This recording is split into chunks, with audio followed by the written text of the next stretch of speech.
My name's Celia. I'm 27. I have a sister, Marla, who's 25. We've never been close. Not even as kids. And it wasn't some dramatic falling out or anything. It was just always off. I was the quiet one growing up. The type of kid who got lost in books, followed the rules, and didn't need much attention. Marla was the opposite. Loud, emotional, big reactions. She wasn't exactly the favorite, but when you grow up with a kid who throws tantrums in restaurants and sobs during family dinners, you start to notice who the adults cater to. That was always Marla's power, the squeaky wheel. It started small. When we were kids, if something broke, like a vase or a lamp, she had this way of turning the story around mid-cry. I'd walk into her room after hearing a crash, and by the time our parents got there, I was already being scolded for leaving stuff out or not keeping an eye on your sister. I tried to explain, but Marla would already be hugging Mom's leg, sniffling into her sleeve. As we got older, it didn't stop. She snuck out at 16, got caught, and said it was my idea. I lost phone privileges for a month. She failed a math test and claimed I distracted her the night before by making noise in the next room. I got grounded. Again. By college, I had learned to keep my head down and just leave her be. When I graduated and got a job in a different state, it felt like a breath of fresh air. I didn't go no contact or anything.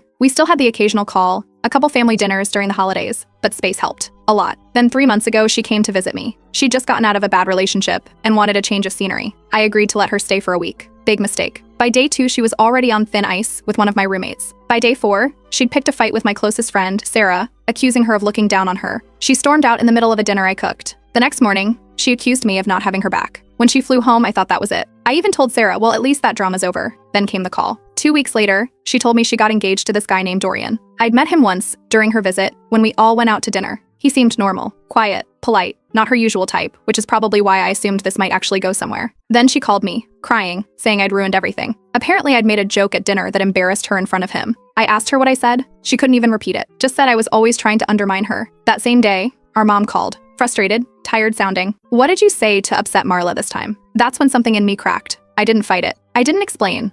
I just let it sit. I started wondering what would happen if I stopped trying to clear my name every time she pointed the finger. What if, for once, I just leaned into it, gave her exactly what she wanted? The opportunity came faster than I expected. A week later, I got an invitation to their engagement party, small gathering. Immediate family, a few friends. Hosted at our parents' house. I almost didn't go, but curiosity won. Before the party, Marla sent me a string of weird texts. Stuff like, just please be normal tonight and don't cause any drama. Drama? I hadn't even RSVP'd yet. The night of the party, I showed up on time. Dorian barely looked at me. Their mutual friends kept glancing my way like I'd grown a second head. Even my aunt, who usually asks about my job, just offered a tight smile and walked off. That's when I knew. Marla had already been talking. Halfway through the evening, she pulled me aside. She didn't bother with small talk. She just went straight in. Accused me of flirting with Dorian during her visit. Said he'd been weird ever since, and she knew it was because of me. Old me would have denied it. Fought back.